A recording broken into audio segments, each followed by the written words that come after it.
ప్రభునందు నాకు అత్యంత ప్రియమైనటువంటి వారులారా, మన ప్రభువును రక్షకుడినైనటువంటి యేసుక్రీస్తు వారి యొక్క శుభనామములో మీ అందరికీ నా హృదయపూర్వకమైన శుభములు వందనములు తెలియజేస్తున్నాను. ఉదయకాల సమయంలో దేవుని వాక్యాన్ని ధ్యానం చేసుకుందాము. ఈరోజు వాక్య ధ్యానము కొరకు మనం తీసుకున్నటువంటి లేఖన భాగము మత్తయి సువార్త 10వ అధ్యాయము 31వ వచనం చదువుకుందాం.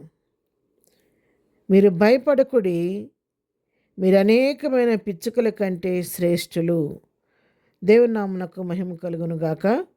ఇక్కడ వాక్య భాగాన్ని మనం గమనించినట్లయితే, మీరు భయపడవద్దు, అనేకమైన పిచ్చుకల కంటే మీరు శ్రేష్ఠులు అని చెప్పి మంచి వాక్య భాగం ఇక్కడ మనం చదువుతున్నాం. అవును పిల్లరా, అనేకమైన పిచ్చుకల కంటే మనం శ్రేష్ఠమైనటువంటి వారము. దేవుడు తన స్వరూపమందు, తన స్వారూప్యములో, తన పోలిక చొప్పున మన మనుషులమైన మనలను ఆయన నిర్మించుకొని వారి నాసికారంధ్రాల్లో జీవవాయువు ఊదట వలన మనుషులు మనం జీవించు ప్రాణులుగా తయారయ్యాము. ప్రభువు ప్రత్యేకంగా సర్వ సృష్టిని, జంతువులను, పక్షులను, సూర్యచంద్రులను సైతము ఆయన నోటి మాటతో చేశాడు. కానీ నిన్ను నన్ను మాత్రం ఆయన స్వరూపంలో, ఆయన పోలికతో ఎంతో శ్రద్ధతో ఆయన రూపం మనకిచ్చి శ్రద్ధతో తయారు చేశాడు. అంతేకాదు తన స్వహస్తాలతో నేలమట్టి తీసుకొని తన స్వహస్తాలతో రూపాన్ని ఏర్పరిచి మరి నాసికారంధ్రాల్లో జీవవాయువును ఊది ఆయన జీవం మనలో ఊది మనలను మనుషులుగా తయారు చేసుకున్నాడు. ఎందుకో తెలుసా? మనుషులమైన మనము ప్రభువు నిత్యము స్తుతించాలని ప్రభువు కోరుకుంటూ ఉన్నాడు. మనం మనుషులు ఎవరితో కూడా, ఏ జంతువుతోనూ ఏ పక్షితోనూ మరి సాటి కాడు. అంతేకాదు మనుషులమైన మనకు ఆయన ప్రత్యేకమైన జ్ఞానం ఇచ్చాడు. ఆలోచించే, వివేచించే తెలివినిచ్చాడు, జ్ఞానం ఇచ్చాడు. మంచి చెడులను గ్రహించగలిగినటువంటి శక్తిని మనకు అనుగ్రహించాడు. చక్కగా మన యొక్క భావాన్ని వ్యక్తపరచడానికి నోటి మాటను, భాషను, లిపిని ప్రభు మనకు అనుగ్రహించాడు. కానీ పక్షులకు, జంతువులకు అలాంటి అవకాశం లేదు. వాటికి భాషలు లేదు, వాటికి మాటలు లేవు. మరి వాటి స్వరంతో అయినప్పటికీ వాటికున్న స్వరంతో అవి ప్రభుని స్తుతిస్తూ ఉంటాయి. కానీ ప్రత్యేకమైనటువంటి భాష, లిపి, మరి మాటలు జంతువులకు కానీ పక్షులకు కానీ లేవు.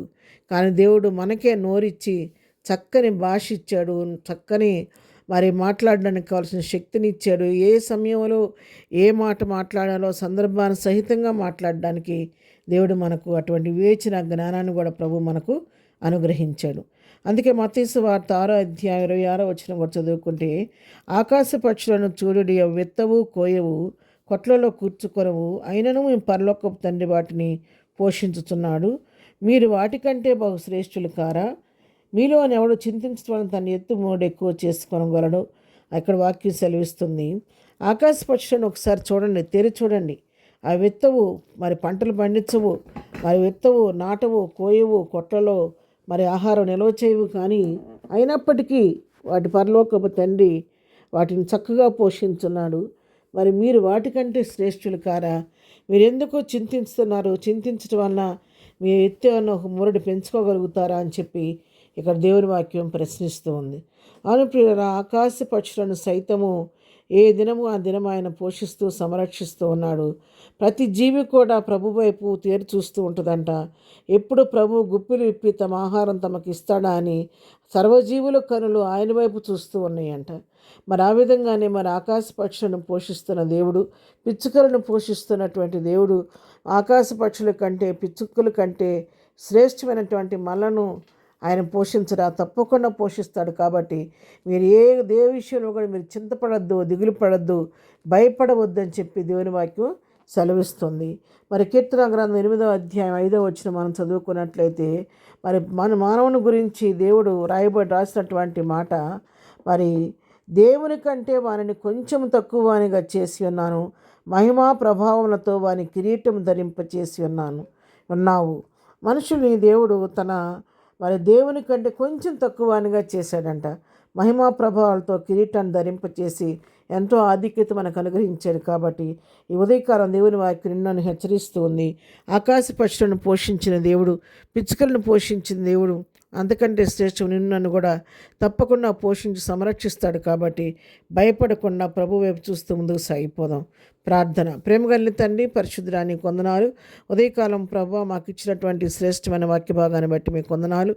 మమ్మల్ని ఎంతవరకు పోషిస్తూ సంరక్షిస్తూ నీకు ముందు కూడా మీరే మా అండాకొండ ఆశ్రయదుర్గంగా మా పోషణకర్తగా ఉండి మమ్మల్ని పోషించి నీ కృపలో బలపరిచి ఆత్మీయంగా స్థిరపరిచి నడిపించండి.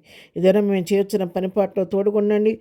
రాకపోకల క్షేమం దయచేయండి. ఈ దినం బర్త్డే మ్యారేజ్ జరుపుకున్న బిడ్డలను దీవించి ఆశీర్దించి నీ కృపలో భద్రపరచమని యేసునామంలో ప్రార్థించడి పొందుకొని ఉన్నాము తండ్రి. ఆమెన్. ప్రభు కృప సదాకాలం మనందరికీ తోడయుండి నడిపించును గాక. ఆమెన్.